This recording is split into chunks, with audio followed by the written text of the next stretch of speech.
Yeah, nice. This video is a paid partnership with BetterHelp. I'll be talking about them more later in the video. Brat. Okay, I'm clearly in a weird mood today. Okay, hello, welcome to this video. My name's Dan, aka Lucent. I'm a singer-songwriter, music producer kind of person. And today I'm going to be reacting to BRAT. I'm sure she'd want me to say it like that. By Charli XCX, so let's go. There's no point in trying, 'cause I'll do it. Cool. Okay. So last week I was torn because Aurora and Charli both put albums out in the same day, but I've always been like a massive Aurora fan, so I was like, I can't wait for that one. So I'm gonna have to do Aurora first. But here we are doing BRAT. And I'm excited to hear it because everyone's been chatting about it this week. I've heard Von Dutch and I heard 360 in the background, like in the kitchen. One of my housemates played it. And but otherwise I haven't heard anything from it. I'm excited to see what she's got because obviously she kind of had this like hyper pop era and then she's had like dalliances with pop. My theory is that the last album was like, this is the last one in the current contract. They want something poppy, so I'm going to give them something poppy. And then as soon as I have the power to make my new record contract, I'm going to go back to doing what I love, which is like Charli, hyperpop adjacent, bratty kind of vibe music, you know? Yeah, so I'm quite intrigued to see where it's gone, and everyone seems to be chatting crazy shit about it, so I reckon it's going to be good. But yes, before we get started, if you're new to the channel, make sure to subscribe and make sure to check out all my other Charli XCX reactions. I did How I'm Feeling Now, I did Pop 2, I did Crash. Did I do another one? I don't know. You tell me. At this point, I'm 4 years in and it's I can't keep track. Anyway, welcome to everybody who is discovering me through this video. If you want to actually check out this video with no cuts in any of the songs or anything, and you want to listen to the whole album as I listen to it, you can do that over on Patreon. Also, if you want to check out my podcast, I've hopefully got getting somebody on to talk about Charli XCX in the future, but they're not responding to my Instagram messages at the moment. So I'm not sure when I'm actually going to get that filmed. Hopefully soon. I'm sure they're just busy. But yes, if you want to check out my podcast, it's all about underrated music from our favourite artists and discussing them and dissecting them and creating a playlist that has all of these songs in. So that's the whole vibe. It's called Criminally Underrated. And actually, if you want to check out my music, you can also check out my music. I've been putting out new songs recently. When this video comes out, I will have a new song out, I think. It's called Do It Again, and it's kind of my darkest song I've ever written. I really enjoyed kind of stepping into the horror movie genre for that song. So yes, check that out, link in the description. I probably put a teaser at the beginning of the video as well. My journey with mental health has been a long one. As I've shared with you on the channel before, I was bullied from a young age for my sexuality and for my emotional sensitivity. So I carried a lot of shame into my 20s, believing that my vulnerability and my often raw connection to my emotions was something not to be proud of. It was also difficult to explain to my family, who came from a different generation, and I feared that they had more traditional views when it came to masculinity. Now, through this channel, I understand that my emotional vulnerability is a strength, and I've been able to connect with you and the hundreds of thousands all over the world. I didn't have access to a therapist, but if I had, I think that this would have really helped me process these feelings and saved me a lot of heartache in the long run. The ability to share your feelings truthfully without fear of judgment is an important part of your mental health. I'm happy to have a paid partnership with BetterHelp because I truly believe that understanding your own needs and looking after your mental health should be a priority, especially for sensitive people like me. BetterHelp connects you with a credentialed therapist who is trained to listen and give you helpful, unbiased advice. You'll be matched with a therapist usually within 48 hours, so BetterHelp is a convenient way to access therapy from home. Use my unique link in the description below or use my channel name, Lucent Reacts, when signing up to get a special discount on your first month. Brat, brat, brat, brat. Open up the door, won't you open up the door. First song, this is 360, which I heard in the background somewhere, but I haven't actually sat down and listened to it, so let's go.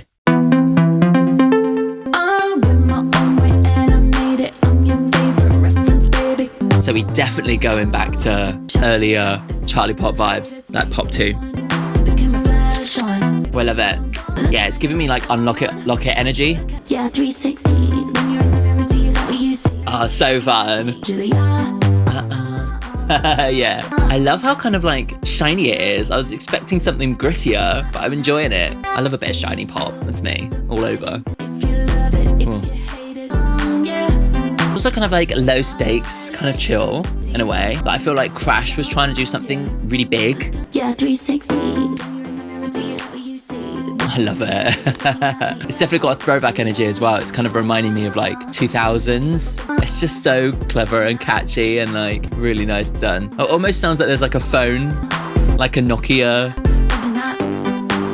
like polyphonic ringtone vibe. Great. Oh, it totally is. That whole song is like a polyphonic ringtone, isn't it? Like, that's great. That's totally on purpose. I know that she loves that era and she references it so heavily. Yeah, so fun. Oh my God, that's really catchy and really bright and really like sassy, kind of like, kind of vapid, but taking the piss out of being vapid, but being self-referential kind of vibe, you know? Yeah, totally. Okay, let's have a look at the lyrics. I went my own way and I made it. I'm your favorite reference, baby.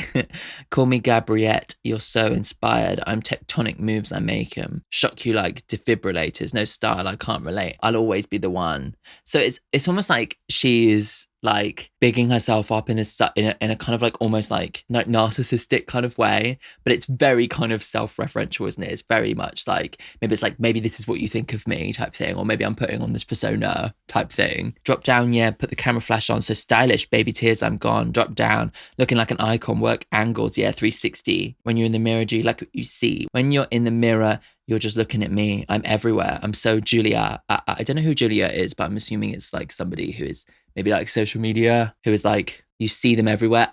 Maybe that's what the 360 is about. It's like you're constantly seeing these people. Like maybe this is like the influencer song, like from the perspective of an influencer being like, you see me from every single angle. You see everything constantly in your phone the whole time. And maybe that's what the mirror is referring to, is that your phone screen, because actually it's like projecting back what you want to see. Ooh, yeah. When you're in the party, bumping that beat, 666 with a princess streak. So yeah, it's like devil princess vibe. That city sewer slut's the vibe. You're going to jump with AG me. Okay, AG Cook. If you love it, if you hate it, I don't fucking care what you think. Yeah, so there's a real like setting up a kind of persona with the album. Like there's this like real kind of like narcissistic kind of viewpoint. It's like looking at yourself from all angles, but also everybody else looking at you through their phones and stuff. It's setting up the bratty persona really, isn't it? I think. And maybe that's kind of the commentary that she's going to be threading throughout. Next song. This is Club Classics. Okay, here we are. We're in Hyperpop era. Ooh, fun. Love that synth. Club classics. Nice. With George, I wanna dance with Sophie. Oh. Evening above the lights, nice. Oh, nice. I was gonna say a sick beat. Who am I? Love it. Love the kind of like over the top kind of driving beat, and this pad is super satisfying. Yeah, I'm gonna dance all night, that's right. Yes. I wanna dance to you. Oh my God, sick. When I go to the club. Oh, this is so cool. When I go to the club, yeah, I wanna dance to me. I'm obsessed with how like remixed and weird it is. Like those whoop whoop whoop things are used in such a cool way. It's definitely got shades of Sophie in it, isn't it? You can clearly hear their connection through the music. Oh, this is fierce. Almost like creating the new club classic, isn't it? You know, I feel like that's like a genre of a bygone era, isn't it? You know, and it's simultaneously referencing that, but also pushing that forward, you know, fierce.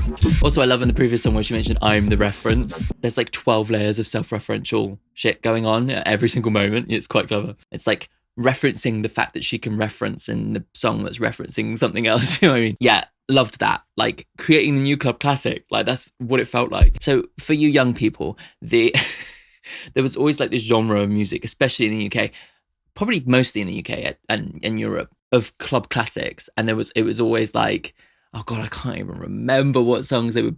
I don't even know the names of the songs. That's the thing. Like you hear them and you're like, oh, that's a club classic. You know, it was like early noughties kind of dance music that kind of, I mean, wasn't a club classic for me because I couldn't go to the clubs till I was 18, which would have been in 2006. 2006. Yeah, 2006. I suppose actually there are a lot of songs that would be considered club classics, like fucking Tayo Cruz Dynamite and Rihanna's Only Girl in the World. Those are my club classics.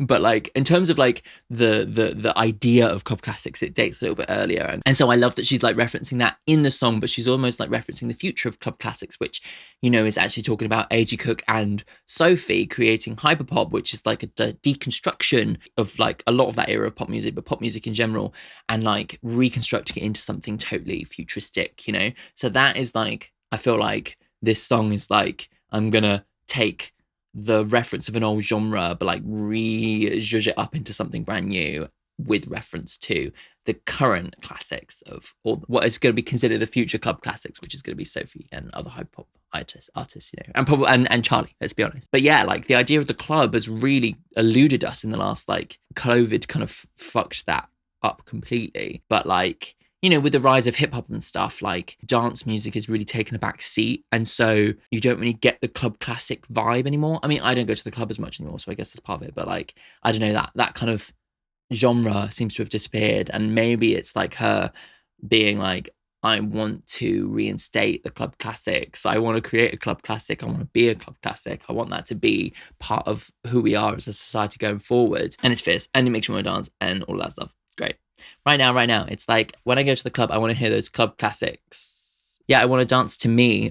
Yes, I want to dance to AG. I want to dance with George. I want to dance to Sophie. George being George from the 1975, who she's engaged to, because he's doing dance music now as well, isn't he? Yeah, he is, isn't he? I've seen a couple of his DJ sets on Instagram, like clips and stuff. I want to dance to Hudmo. I don't know who Hudmo is. That's the only one I don't know. Play the track fast, not slow. I put it back twice. Let's go. Sweat mucks all of my clothes. Yeah, I want to be blinded by the lights. But she's like, I want this. It's almost like something that's, yeah, like she's trying to reinstate this, you know, after it's all kind of like changed. I want to dance to me. It's so sick.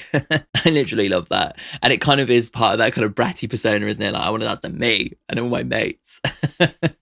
Yeah, sick. Oh, I love it. Cool. Next song. This is Sympathy as a Knife. Wanna share the space.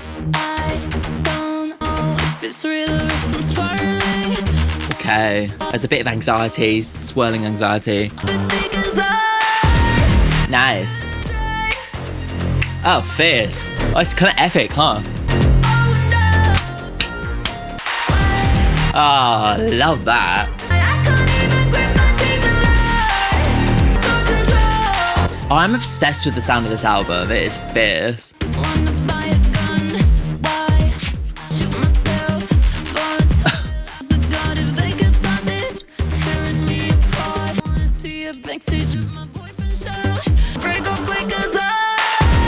Oh, I love that kind of almost like dissonant note going into the chorus. It's really like unexpected. But the chorus has this like unique, this kind of euphoric energy to it. Whereas like the verses are super tight, you know, it's fierce. I really like it.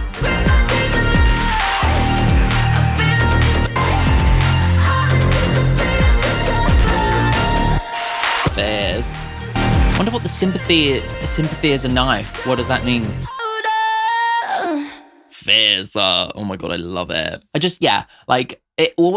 seems like each song so far has started in a place that seems like kind of like quite like in your face. And then as soon as the rest of it comes in, it just clicks and it makes sense. Do you know what I mean? It's like, oh, a bit of a shock. And then it's like, no, I get it. You know, I feel like that's been the flow of all the songs so far. Yeah. And I loved the way that one like played between the verse and the chorus. Like the verses felt drier and tighter and the choruses felt like bigger. Lots of like chorus and lots more like like reverb and stuff on it to kind of give it more of a euphoric kind of feeling. And that's like really cleverly done because it kind of builds tension and then releases it in a really satisfying way. It kind of makes you go, ooh, gives you that feeling, you know? Yeah, fierce. Sympathy as a knife, I'm going to assume it's like maybe you can't let your guard down because it's dangerous. Like maybe that's what I'm getting from that. I don't want to share this space. I don't want to force a smile. One girl taps my insecurities. Don't know if it's real or if I'm spiraling. One voice tells me that they laugh. George says I'm just paranoid because I couldn't even be her if I tried. I'm opposite. I'm on the other side. I feel all these feelings I can't control. Oh no, I don't know why. All this sympathy is just a knife. Yeah, so it's like feeling like totally insecure in the face of another girl, like kind of giving it all that and kind of almost like spiraling into this. I guess it's like if you kind of give into that feeling, then you spiral. And I guess that's what she's talking about here. Why I want to buy a gun, why I want to shoot myself, volatile at war with my dialogue. Well, wild voice tearing me apart and so apprehensive now. I don't want to see her backstage at my boyfriend's show. Oh, so maybe it's like she's seeing George like do his shows and like she's seeing a girl who's like hitting on him and it's really sending her off, and she's trying to figure out like, why the hell am I going off like this, you know? And maybe it's like she feels sympathy for that girl, and that almost like is what's giving her this kind of spiral, you know? Whereas she needs to just kind of like shut off that feeling before it even starts. That's kind of, I think, what she's saying, you know? She needs to cut it off before it starts, because otherwise it's just a dangerous thing, you know? You're going to make yourself bleed. Yes, by the way, make sure to leave your top 5 songs from the album in the comments. It seems to be something that's really picked up on the channel over the last year or so. People love doing it, and I love going through and seeing what your top 5s are. So yeah, make sure to let me know, and make sure to stick around to the end of the video, and I'll be telling you my favourite song from the album. Next song, this is I Might Say Something Stupid. Oh, it's quite short. Ooh. Stupid. It's almost like a little interlude. Self in the mirror. It's like a ballad. Wear these clothes as disguise. Wow, okay. I go so cold. Yeah. It's just like a vulnerable moment, isn't it? Like, I belong here. oh wow. It's like the party girl realizing that maybe she's starting to grow out of the party. She's really like unpicking like the insecurities of the party girl, you know? Out on the lawn chair. Used to live just for the party. Yeah. So famous, but not quite. But I'm go so cold. Wow. I belong here anymore. Wow. Oh, that is actually so amazing. I feel like in that song, she's really breaking apart what the concept of this album is. It kind of clicked to me in my head then. I was like, what if this album, what if the Brat is the party girl who's stayed a little bit longer than she should? You know, it's like, clearly like she's picking apart all these different insecurities. It's like that kind of classic character who's someone who's partying every single night to avoid their problems. And like, clearly like those problems are coming back to bite her in the ass because she's having like the sympathy of the knife moments where she's like feeling like she's completely spiraling. It's almost like 360 setting up that character, you know, somebody who's like, I'm perfect, I'm the reference, I'm, you know, everybody's paying attention to me, everyone's circling around me, everyone's looking at me, I'm like this Instagram famous, like, you know, I'm kind of that kind of character. She's now starting to unpick that, and now she's like left the party, she's danced to the club classics, whatever, you know, now she's left the party in the middle of the night and she's walking around the garden feeling really cold and actually starting to question why the hell she's doing this all in the first place. It's like, oh, okay, maybe this is the album that picks apart that persona and actually dives into the problems and the drama and the mental health crises behind what like partying 24/7 can actually do to you, you know? Very cool. Very fucking cool. It's almost like sounds like through the auto-tune, her voice is like broken. It kind of feels dejected and sad and drunk. You know, the way that it's like, you know, that's the thing, isn't it? She's using the auto-tune to kind of give this character a voice, you know. I mean, presumably she's talking about herself because she's very like, I'm famous but not quite, you know, like, yeah, it's pretty amazing. I feel like we're really kind of like, it's getting vulnerable, you know. I might say something stupid, talk to myself in the mirror, wear these clothes as disguise, just to re-enter the party. Door is open, let in, but still outside. I look perfect for the background. I get nervous, sip the wine. I go so cold, because I don't know if I belong here anymore. Yeah, wow. It's almost like, yeah, it's almost like she feels like she's growing out of the party. I don't feel nothing special. Snag my tights out on a lawn chair. Guess I'm a mess and I play the role. I go so cold.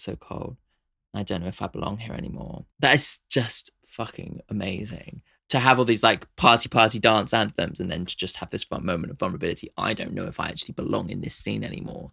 And it's like, if somebody's getting all their validation from being queen of the party, then what happens when the next person comes along, the next young thing comes along and takes your shine? Like, it's like, what happens to that person? They become the mess. They become the person who's overstayed their welcome, you know? And she's singing from that perspective. Oh, this is fierce. This is amazing. Okay, next one. This is Talk. I've been looking at you. Fierce. Oh, love that. Keeping this a secret. Cool. I wish you talk. Mate, I love this. Fizz. Talk to me.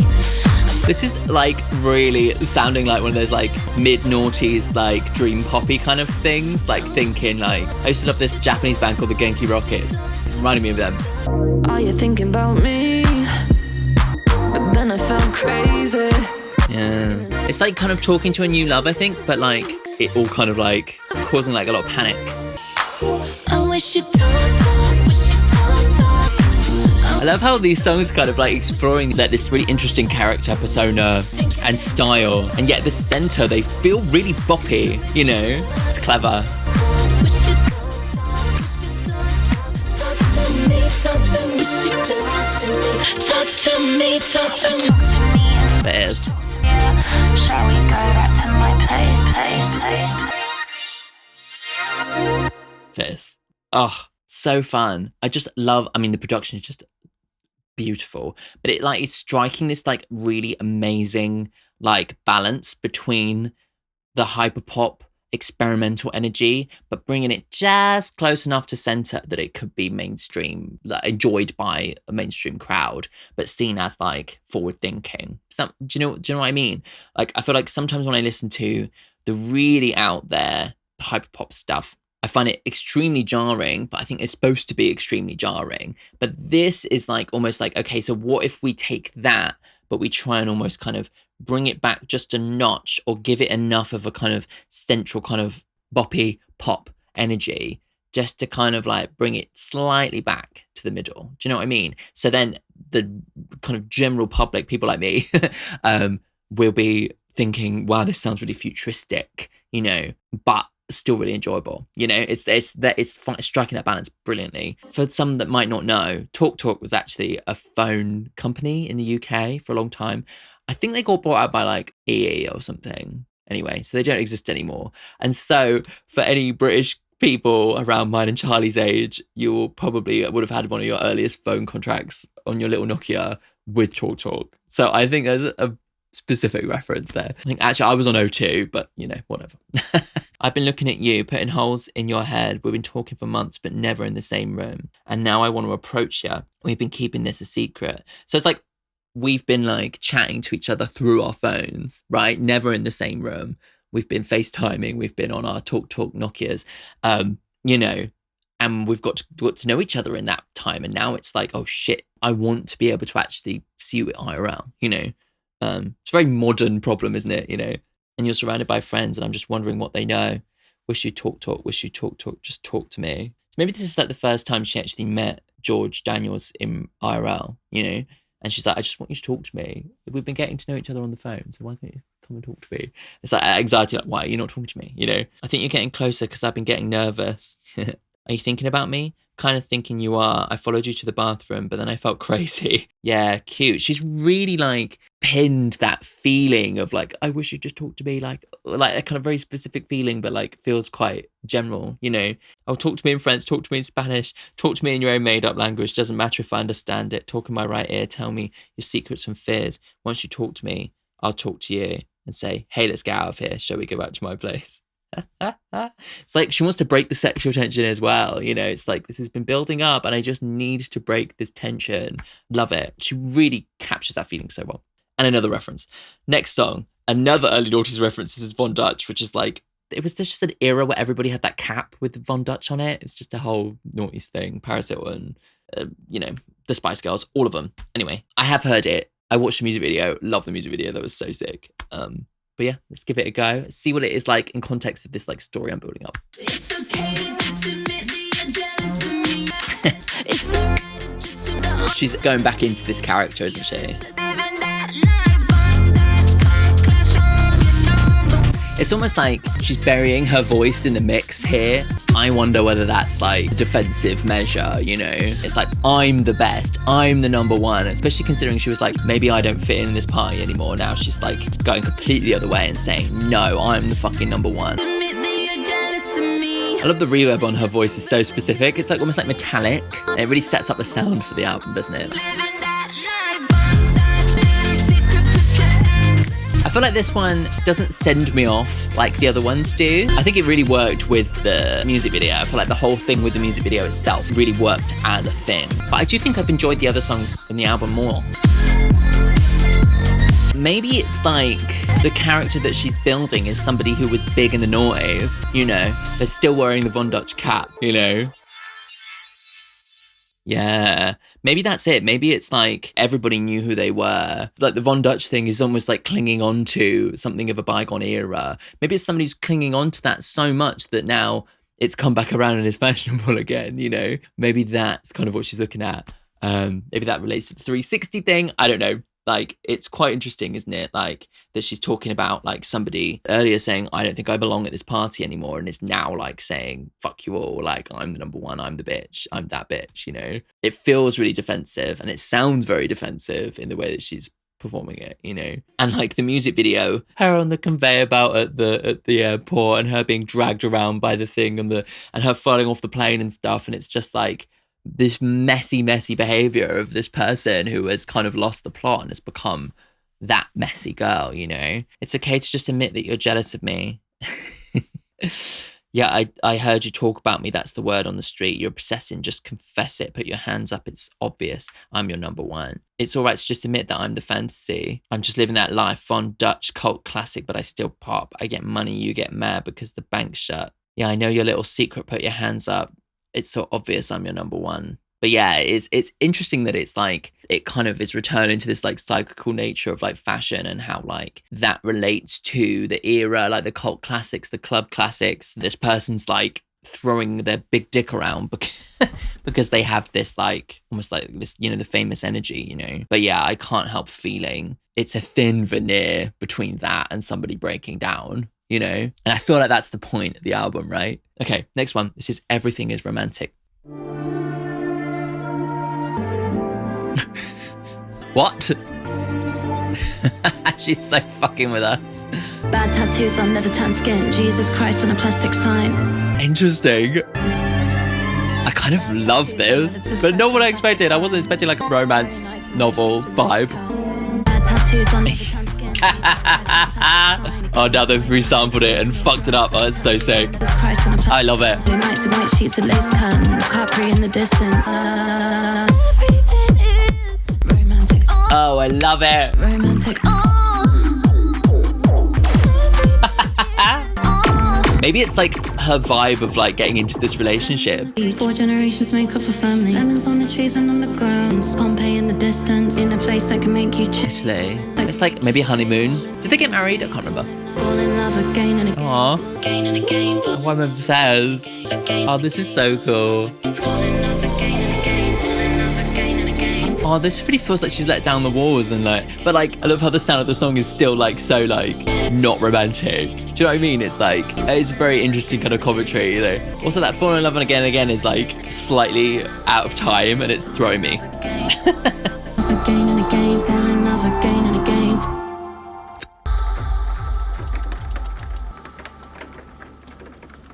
What does that sound?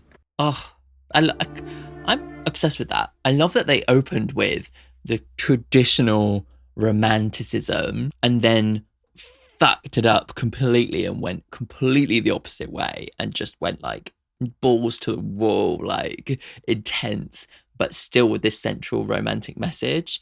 And it's almost like Charli was like, I want to write a romance song because I'm feeling so in love. You know, I'm in this relationship and it's going really well and we're in Italy and everything's romantic and it's all beautiful. But I can't just sit there and write a ballad, can I? So she goes completely the opposite way, but really plays with that idea of expectation of what do we see as romantic? What do we feel as like sounds like romantic? Kind of taking that and really playing with it, mixing it up and making you question, like, does this sound romantic? And it does because of what she's saying, but then the way in which she's saying it is not traditionally romantic. You know, it's like fall in love again and again. Do you know what I mean? It's like robotic. But for her, it's like, this is her expression of her romance. So it's really interesting. But yeah, she knows what we would expect to sound romantic and purposely plays with that and has that intro for that reason, you know. This is so cool. This album is actually brilliant. It really feels like it's threading the needle and is like the Charli XCX album, you know. For like Crash was almost like too mainstream and maybe her earlier ones were like very experimental and kind of like, you know, obviously had their gems, but like maybe fell too hard into the experimentation. But this one feels like it's falling in a really perfect place in between that, you know. Bad tattoos on a leather tanned skin, Jesus Christ on a plastic sign, fall in love again and again, winding roads doing manual drive. Yeah, it's repeated lots of times. It's like these feelings are going round and round and round, and she's like, I'm falling in love again and again and again. It's not getting old, you know. Early nights in white sheets with lace, early nights, that's particularly poignant, isn't it? With white sheets with lace curtains, Capri in the distance, in a place that can make you change, fall in love again and again. That's so beautiful. Lemon on the trees and on the ground, sandals on the stirrups of the scooters, neon orange streaks on the beach. 4 generations make up a family. So yeah, it's like she's looking at families. She's looking at people settling down. I wonder whether this is like the album is the retirement of the party girl. The party girl is going mad, having like really like going balls to the wall, realizing that she's super, super anxious while still falling in love with a new person, getting to the point in the party where she feels like she doesn't belong there. And then suddenly she's like experiencing something a bit more settled down in terms of like relationship and a love, and going to bed early and going on this holiday and chilling out. And she's like, oh shit, this is beautiful. So maybe this is the story of retirement of the party girl, you know? Pompeii in the distance obviously tells you it's in Italy. Does that mean she's in Sicily because she's looking out over the water, fall in love again and again and again and again and again. Everything is romantic. Yeah, beautiful. I really love that. And just like she is fucking with her expectations at every single stage, you know. But that one particularly, you know. Cool. Next song, this is Rewind. Sometimes This sounds like a song we've already done, right? I'd go back in time to one insecure to Wait a second. only eat at the good restaurants. She's sampling another one of her songs. The paparazzi, everyone else does it constantly. I hate sometimes. So this is this rewinding back to when I was the shit, back to when I was the famous in the noughties, that character, you know. Why does this sound like it's sampling a song I already know? In my bedroom, putting polish on my toes. Recently, I think about Billboard, but now I've started. This is really throwing me. Like, I can't remember why I know this song. Sometimes I really think it would. Is it a Sophie song? Or is it another Charli one? Sometimes. She's obviously done it on purpose, right? Oh my god, fierce. Oh my god, she's literally sampling herself, right? She's referencing herself. And she talk about rewinding. She is the reference after all. Oh, it's just beautiful. Turn back time to a different time. Yeah, it's about like wanting to go back to when you were younger and you were carefree. Press rewind. Fierce. Bring the beat back. Press rewind. Bring the beat back, such a classic old vibe, isn't it? Great. Really just like, what? Maybe it's an earlier song on this album? I don't know. You're going to have to let me know. Like, I feel like there is a reference in there and I think it's purposeful. I think she's doing it because she's like, I want to go back to old times. And so she's literally sampling an older song and creating a new song out of it. Because it's like, it's kind of like a glitchy version of whatever that is. Oh my God, it's going to drive me mad. Maybe I'm just like barking up the wrong tree. I don't know.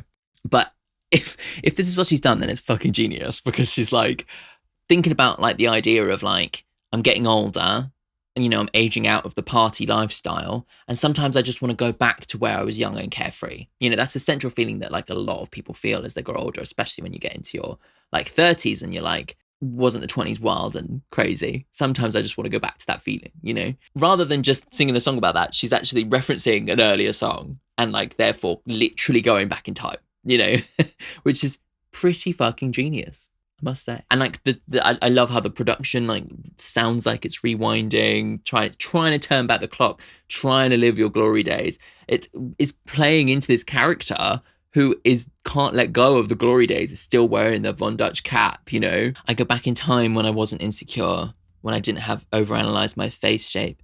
Nowadays I only eat at the good restaurants, but honestly, I'm always thinking about my weight. Yeah, shit. So it's like before the time I had all these insecurities. Never used to feel embarrassed when I call up the paparazzi. Everybody else does it constantly. Hate these doubts that keep running through my mind. Sometimes I feel like I really think it would be cool to rewind. I used to burn CDs full of songs I didn't know. I used to sit in my bedroom putting polish on my toes. I never used to think about Billboard, but now I've started thinking again, wondering about whether I deserve commercial success. Oh, fuck. It's running through my mind. Sometimes I really think it would be cool to rewind. Back before I cared about any of this shit. Yeah. So she's really letting us in on like where she is at the moment. As much as she might be seen as successful, she's developed all these insecurities as a result of like what's happened into her life up this point, and actually, you know, the modern trappings of social media and stuff. And like she's obsessing about like how commercially successful she is, and like that was obviously quite a kind of clear thing that she's been playing with. And the way she's talked about it in interviews as well is that she seems like she can't quite decide whether she wants to just go full on pop girly or do this underground thing. I think what she wants is to be able to do the underground thing, but bring it into main pop culture and find commercial success with the underground stuff, which I feel like this album is that. So, you know, it remains to be seen, but I feel like maybe she has finally succeeded. We'll see how the charts go and everything. But yeah, it's quite exciting. It's just so clever how like self-referential it is. It's almost like she's created this persona of someone who was famous in the noughties, but then she's like, she's blurring the lines between that and herself, you know? Or maybe when she in the noughties, that was when she felt like the last felt like she was the shit, you know? But she would have been like, because she's like the same age as me, I think. So she would have been a kid. So I don't know. But maybe it's like glorifying those days. I don't know. There's like so much like multi-layered stuff going on, and it's really just genius. It's so clever. She's like really honed in on how to kind of create this character through sound and through storytelling and music, whilst also creating bangers. It's like, yeah, it's really, really cool. Next song, this is So I. This is a nice vibe. Always on my mind, but so bright. This is beautiful. Songs you left behind.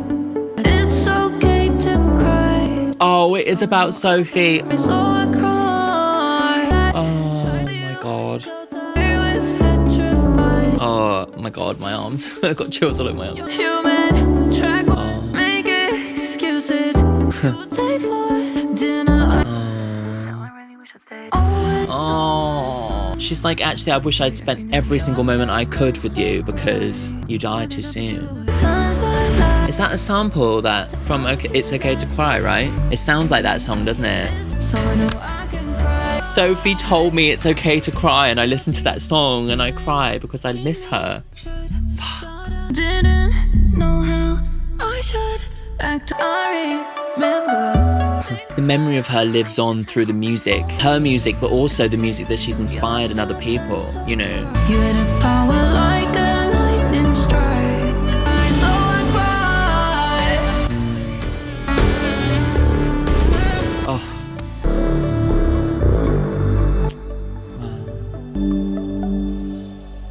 Wow. Oh my god. That's broken my heart. That's so sad. But so beautiful. Like, so beautiful. I remember when I first heard It's Okay to Cry. I'm sure a lot of you watched that video as well. It really struck me, just the intimacy in it, but the hugeness in it. And her, it felt like she was telling me it's okay to cry. And so I fucking did a lot. You know what I'm like? It's just, yeah. There was something so beautiful about her and so inspiring about her. It's clearly left such a big mark on Charli. But it's so beautiful that she can say, like, you know, you might have left us too soon, but like, not only does your music stay with us, but your music is in my music. You know, whenever I'm sitting there writing a song, I think about what would Sophie do? And that is beautiful because although she died, she still lives within us, you know? And that's kind of the point that like us as humans, when we grieve, that's like probably like one of the most comforting things you can think of. And actually I think that's the conclusion that most people come to, is like, as a way of getting past grief, is like these people, the way in which they affected us and the things they taught us live on, you know? Yeah. And it's so beautiful that she's put it into a song and made it kind of like sonically reference and literally reference the title of probably one of her most like iconic songs, you know. I loved that. I wonder whether it actually sampled It's Okay to Cry, because it kind of sonically, like, really does seem to reference it, you know.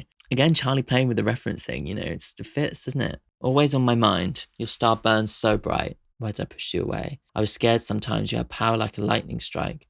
When I'm on stage, sometimes I lie. Say that I love singing these songs you left behind. Oh God, so it's the songs that she wrote with her. And she's like, I love singing these songs, but inside she's like, I miss you and it pains me to sing these songs. It's okay to cry, so I know I can cry. I can cry, so I cry. Wish I pulled you closer, you pushed me hard, made me focus. Your words, brutal, loving, truthful, I was petrified. You're a hero and a human. Track was gone, I'd make excuses. You would say, come on, stay for dinner. I say, no, I'm fine. Now I wish I really stayed. It's just so beautiful that she's like referencing her connection to that song. You can almost hear like Charlie listening to It's Okay to Cry and being like, okay, yeah, I can let go. You taught me that. You taught me to let go and to cry and to be okay, you know, and now I'm doing that in grieving you. It's fucking beautiful. It's perfect. Guilty feelings keep me fractured. Got a phone call after Christmas. Didn't know how I should act. Yeah, so I guess this is like the moment that she found out about it. When I make songs, I remember things that you suggest. Make it faster. Would you like this one? Always on my mind. Fucking beautiful. I can't think of a better way to like make a tribute to her. Okay, let's go on to the next one. This is Girl, So Confusing. Girl. Maybe this is like people singing to her. How do you feel being a girl? Yeah, I don't know if you like me. Sometimes I think you might hate me. So Cool. We don't have much in common. Making music, but I don't know if it's honest. Sounds like she's meeting another artist. It's like, can't relate to her, but she can relate to the fact that the other girl doesn't relate to her either, despite people putting them into the same category of girl, you know? And I don't know, I'm just a girl. Writing poems, but I'm about to think you should come to my party and put your hands up. I think we're one day we might make some music. The internet would go crazy, but Wonder who it is. Could be something like Miley, but it's like they are different people at the end of the day, like, but people lump them together because of their gender, you know? But she's kind of saying, although I don't get you, maybe you should come live in my world for a while and see how you fare, like. I don't know, I'm just a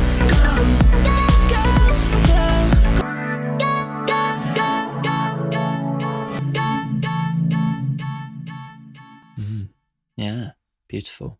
I appreciated that. I kind of felt like quite an interesting, oh my God, what's going on? Spotify just glitched out on me. Girl.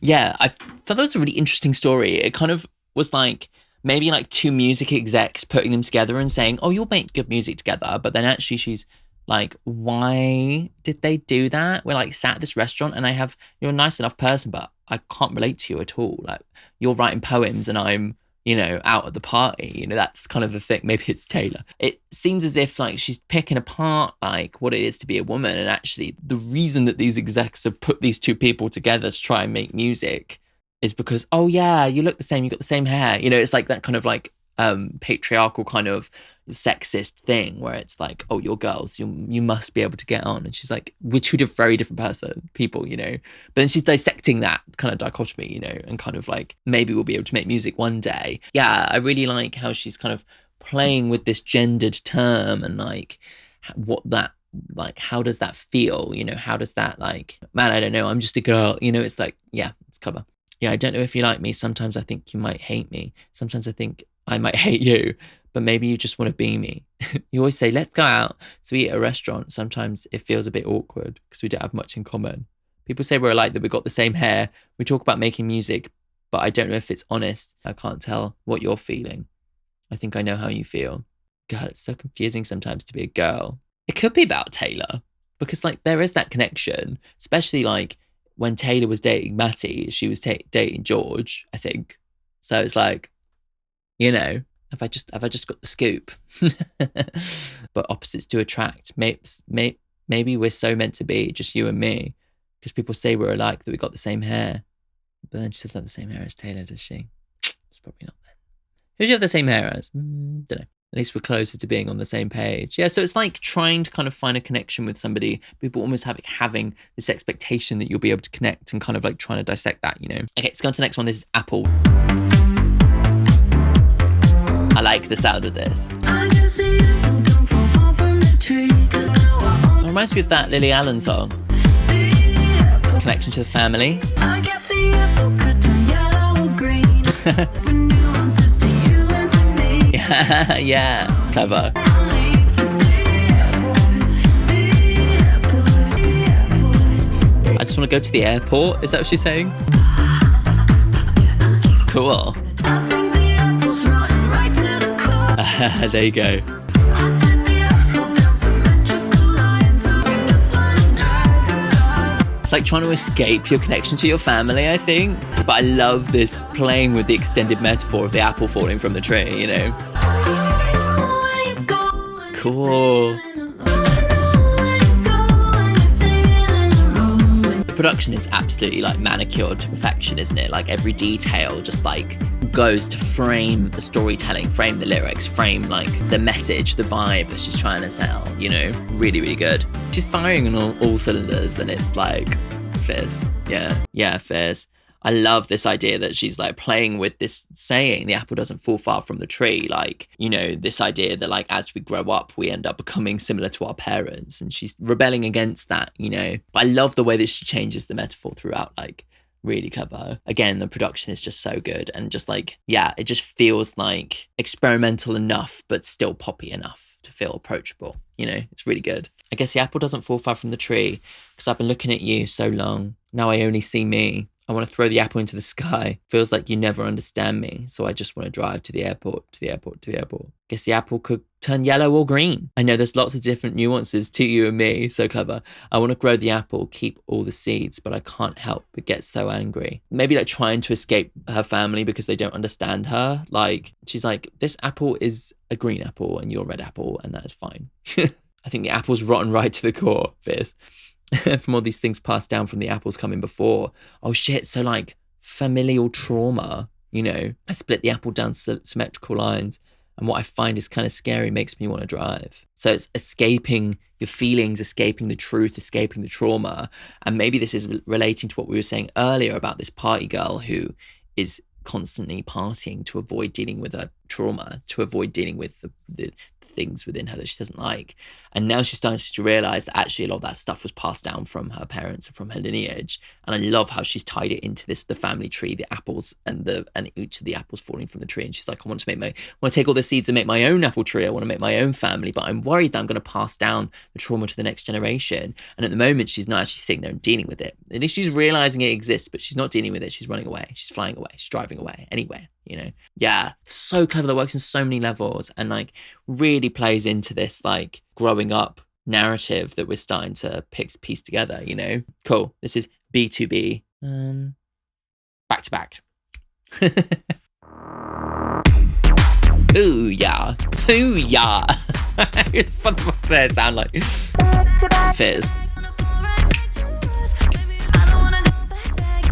God, she's so good at doing hooks, isn't she? She just feels so hooky and so fun. So now she's saying, I don't want to go back. Whereas before she was saying, oh, sometimes I could wish I could rewind. Love the groove of this one. Ooh, Fez.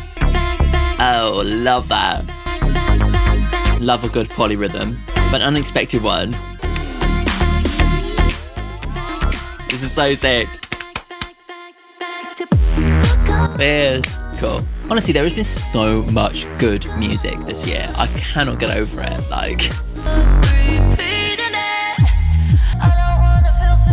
cool. I don't want to feel fearless. Nice.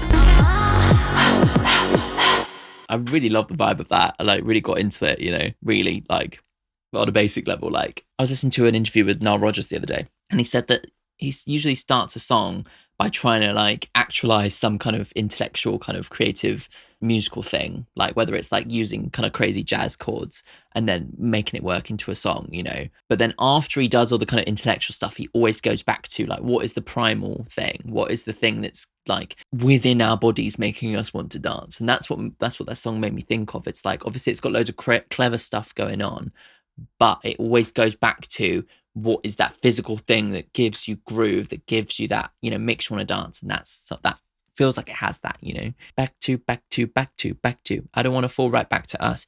Maybe you should run right back to her. I don't want to fall right back to us. Maybe you should run right back to her. Was that the same lyric the whole way through? Back, back, back, back, back. Oh, wow. Okay. Took a long time breaking myself down, building myself up, repeating it. I don't want to fall right back to us. Maybe it's like, I don't want to go back into past mistakes. Maybe it's like past mistakes of an old relationship. She's like, I can't go back to that because I spent so much time trying to work on myself, you know, breaking myself down and building myself back up again. You know, it's like, I can't go back again. This needs to be the final time, you know? Interesting. Yeah, very clever. And that works all in with the vibe of the song, you know? Okay, next song. This is Mean Girls. Yeah, it's 2 a.m. Wearing last night's makeup, all coquettish in the pic. Worships Lana Del Rey in her AirPods. Yeah, Maybe Lana was the person she was supposed to be collaborating with. you already know it, but you don't. This one's for all my mean girls. Yeah, so it's this alt girl personality that she's been kind of building up, you know. One's for all my bad The clear reference to the Naughties movie is obviously playing into it again, you know. girls. Yeah, Ooh, fun. calls and daddy while she's fingering a gold cross. She's kind of in vogue, yeah, she's in her mid-20s. Who's she talking about? You're obsessed. Ooh, love it. Oh my God. Oh, I love that piano. That's so good. Is it 2 pianos or 3 pianos? I'm obsessed with that. That sounds so sick. Oh, that's such a cool way to break it down and build it up again. That's so sick. I love this. This one's for all my mean.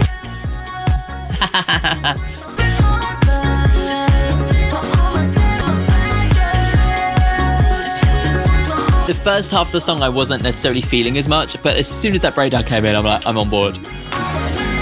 Amazing.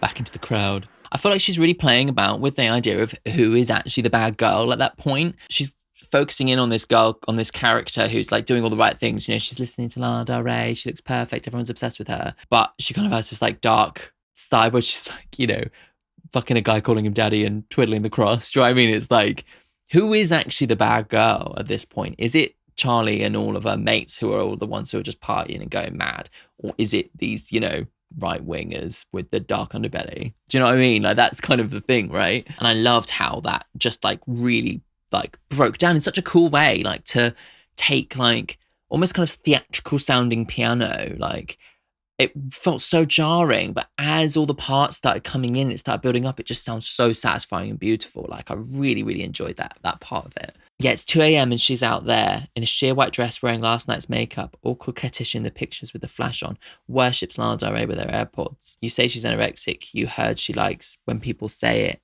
You think you already know her, but you don't. This one's from my mean girls. Or maybe my analysis was slightly off there, but she's like creating this like call out song for all the people who are considered mean girls, who actually just have like internal shit going on, which is who she's been this whole album, you know. Yeah, it's 4 a.m. She's out there with the razor sharp tongue stuck to skinny cigarettes, calls him daddy while she's fingering a gold cross. She's kind of fucked up, but she's still in vogue. And we hate the fact that she's New York City's darling. Or maybe it's this idea of like building people up and tearing them down. Like there's a real kind of, especially back in the noughties, there was a very like weird thing within society where like we would build up women in pop culture and just so we could then tear them down. And people like Perez Hilton and stuff and TMZ and in the UK, like The Sun and The Mirror would just completely tear these people apart for the fun of it, and we used to enjoy it. Maybe that's like what she's referencing, you know, and she's like almost like trying to kind of bring back that and kind of say like, we support you now, you know, you're just somebody really going through it, we're not going to pull you down anymore, we're going to build you up, you know. Yeah, okay, let's go on to the next one. This is I Think About It All the Time. I think about Cool. it all the time, but I finally met my baby, and the baby might be mine. Would it give my life a new purpose? Thinking about being a mother. Thinking about my future for the first time. I feel like her voice has cleared up so much now on the production side. I met their baby for the first time. Radiant mother, and he's a beautiful father. And now they have things that I think Interesting. It certainly is a thing that, like, when you start seeing all your friends having babies, it really makes you question things, you know? would it make me miss all my freedom? Yeah. It's like, what would happen if I did do that, you know? If I don't run out of time. Yeah. And that's also the thing about, like, women and the biological clock, you know? It's something that, like, as a gay man, like, I don't have that time pressure, you know? That's something I talked about with my sister quite a lot, you know? And the pressure that she feels to kind of procreate before it's too late, you know? We had a conversation on the way home. Should I start my birth control? So small in the existential scheme of it all. Wow. I really love the way she's put this. It's so well done and, like, yeah, brilliant. About it all the time. That is brilliant. I just genuinely feel like she's touching on something that so many women go through, and it's like the nature of the biological clock is that, like, it is more difficult to get pregnant when you get into your mid and late 30s. So it's got to be a question that comes up for all women, like, either side, do I want children or do I not? It's still something that you think about, you know? And the way that she put it, like, in the existential scheme of things, my career does actually seem quite small, really. Yeah, and it's so relatable in the way that she in the way that she talks about that, but also the way that she talks about seeing friends and them, you know, being beautiful, radiant parents, and it's like being scared that she's missing out on something, on some part of life if she doesn't do it. I also really appreciate how the effects on her voice were stripped back for this. But if the effects on the voice and on the autotune and everything are the party lifestyle, you know, not settling down, then taking all those effects off represents the act of settling down, the act of having children and having a family, which she seems to be teetering on the edge of throughout this album, you know. She feels like she's aged out the party scene. She feels like she's now, like, feeling romance and thinking about children and family and stuff. And it's, like, really, really amazing that she's kind of opened up in that sense, allowing those stories to be part of this album and actually be the kind of tail end of the story of this person who's actually, maybe there are actually greater joys beyond the party, you know? I think about it all the time that I might run out of time, but I finally met my baby and a baby might be mine. So it's like, I love the way that's so nicely done. She's such a brilliant lyricist, and it's so amazing to hear somebody who's got such a kind of finite, really well controlled lyricism on songs that are really kind of clubby and abrasive and, like, not typical kind of poetry songs, you know. Would it give my life a new purpose? I was walking around in Stockholm seriously thinking about my future for the first time. It was ice cold, playing demos on my iPhone. I went to my friend's place and I met their baby for the first time. How sublime, what a joy, oh my, standing there.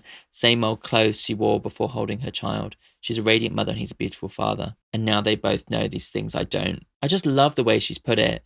It's kind of really relatable and conversational and, like, literal in a way that kind of really takes you into the story. Yeah, and, like, these, especially these, like, talky bits, you know, the conversations are exactly the same, but they're different now, and I'm so scared I'm missing out on something. So we had a conversation on the way home. Should I stop my birth control? Because my career feels so small in the existential scheme of it all. I think about it all the time. I love that. That was beautiful. Before we go on to the final song, this is a shout out to all my patrons. Thank you everybody on Patreon who is supporting me. You're making it possible for me to do what I do, you know, to be able to only have part-time hours to, like, supplement what I'm doing. So yeah, it's amazing. Yeah, and I'm moving into a flat with my boyfriend now. But yeah, thank you everyone who supports me over on Patreon. If you want to come and join the party, you can watch this video and all my videos with absolutely no cuts in any of the songs or anything. I'll see if I can dig out some of the old Charli XCX ones. I'm not sure if I have the footage, but if I do, I'll upload those as well. Yeah, you can also in the upper tiers request reactions from me, and those videos go out to everybody on Patreon. So there's a whole bunch of bonus content that doesn't make it to YouTube as well. You can also watch the extended and video versions of my podcast as well, which will be ramping up again soon. But yeah, so if you want to support me, the link is in the description. Oh, also, I always forget to say this, but if you're enjoying this reaction, then make sure to leave a like, because that really does help in the algorithm. And I always forget to say that. But yes, if you're liking it, go now and click like. Thanks. Let's go on to the last song. This is 365, which is interesting because we started on 360 and now we're going to, 360 degrees, and now we're going to 365 days. Connection. Anyway, let's go. Circular.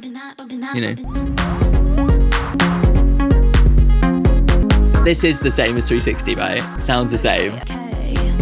I love how she's referencing herself. 365 party girl. Do a little key, should we have a little line when it goes? Okay. French manicure, wipe away the residue, push my hair down 999, it's a good time. Maybe she's admitting that, like, the party girl is 365 days a year. Maybe she can never quite leave that behind. Oh, hello. When I'm bumping that, gonna Oh my god, amazing. dial 999 is a good time. Oh, 999 is opposite of 666 that was in the first song. Repeat, keep Amazing. bathroom with your 365 party girl. When Oh my god. This is like the first song, but like really like grimy. I'm a brat when I'm bumping that. No, I wanna hear my track. Are you bumping that? I'm a brat, and I will be forever. When I'm in the club, yeah, I'm There's a real psychical nature to this album, actually. 365 party girl. Keep This is mad. I love that she's sampling the first song in the final song. It's really good. But it almost sounds like it's disintegrating, doesn't it? Like...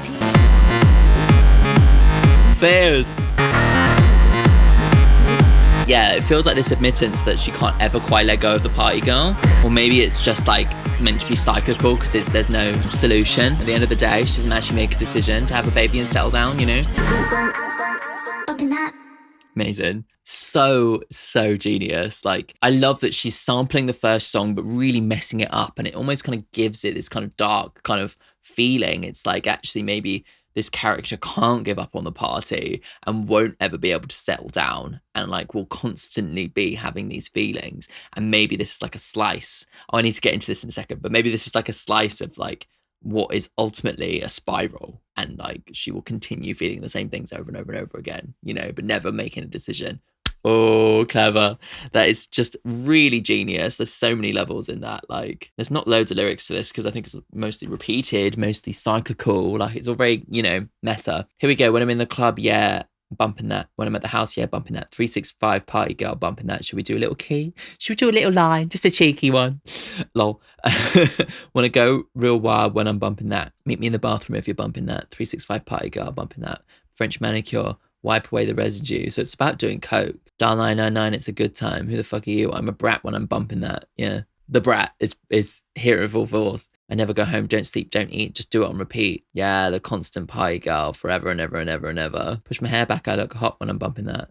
That's a Mean Girls reference, isn't it? It just goes on and on and on. Keep bumping that, keep bumping that. You know, it's this idea that maybe like, I don't know whether it's the character or it's her, you know, she can't ever quite give up the party. Overall, I feel like the album is it's so clever on so many levels because it works on like a level of like the individual songs feel like bops. They feel like kind of hyperpop adjacent, but close to the middle so they could be enjoyed by everybody. There's like so many kind of beautiful individual songs, really brilliant like hook songwriting, really brilliant lyrics throughout. It just has all these different things. But on top of that, it seems to be telling like a really kind of clever kind of conceptual story where we're following this brat character who is obsessed with this party lifestyle, but underneath the veneer is breaking down and is actually starting to question whether this lifestyle is truly for them.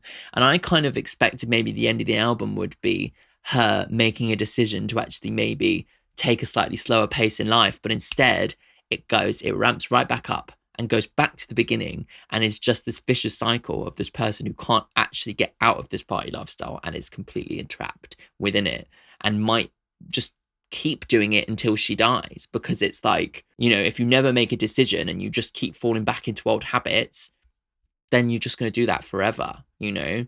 And all these things are going to pass you by, the having kids and the settling down of it all, you know? Yeah, it's totally really, really interesting. Maybe it's something that she fears for herself. And so she's written this album as a kind of like, this is the fear of like what, like if I were to continue being the party girl for the rest of my life and never make a decision to change anything, is this who I'm going to become? You know, the brat, you know? And so it kind of really does feel like it has like this existential extra level that's going on. She's also so clever in the way that she not only referencing, you know, noughties culture and naughty sounds and stuff, but she starts referencing herself. And the thing is, it's like she's referencing the fact that she's referencing herself by referencing herself in multiple places by using, like, on the song Rewind or on the final song, she's referencing herself. And it's like, it's just so clever how cyclical it is, you know? If you're just going to keep on referencing yourself, then you're just constantly going in circles. Like, there's so many kind of clever little, like, references. And it's obviously, we've got 360, which is a circle. We've got 365, which is all the days of a year, which is a cyclical thing. It's like somebody trapped in a vicious to cycle and all these different references that refer to cycles, and it all going around in circles and never making a decision, never leaving. There's so many levels. I'm sure that you could dissect it, and there's like you'd be able to pull out like all these references. And actually maybe it's this idea of if you're always referencing and always venerating the past, how are you ever going to be able to move forward if you're always constantly going in circles? And then that works with Von Dutch, you know, the idea of fashion being cyclical, you know, it's like it's so many levels. That is actually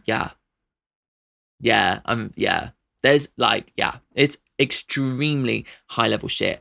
And overall, I feel like Charli has managed to bring together this experimental hyperpop part of her and this more central part of her, be unabashed about both of those parts of her, and bring it into an album that just sings. You know, it really just is so confident, so creative, so clever, works on so many levels, and feels like a freedom of expression that she's never really quite nailed before. I wonder whether maybe it's because of her past. You know, she had a 5-album deal with this with this record label. She was quite young when she got into it. I wonder whether like maybe now she's broken free of that, she has the ability to actually do what she wants, and now she's kind of grown up, she can kind of like actually kind of say, actually this is the kind of album I want to make, and it's just making sense, and it all clicks into place in an album that works the whole way through, and it seems to be making waves in like everywhere, you know. Genius, brilliant. And I'm so happy for her that she's managed to kind of like almost like everything's quite now just come into focus, you know. It just makes sense. Brilliant. So good. My favorite song on the album, I have to give it to So I, because it just felt like a perfect tribute to Sophie. And like by referencing the song, and then it just felt like there was something magical in the way that she talks about the song It's Okay to Cry in the context of grieving somebody, and like using that song that Sophie wrote. There's something magical in that, you know. And it's brilliant. There's so many songs on the album I could have given it to, but that one just had that magic, you know, the real thing that really just touched me. Yeah, fucking beautiful. Thank you guys for checking out the video. If you want to check out my old Charli XCX reactions, I have a playlist here. And if you want to check out my Sophie reaction and my first reaction to It's Okay to Cry and the rest of the album, my Oil of Every Pearl's Uninsides reaction is here.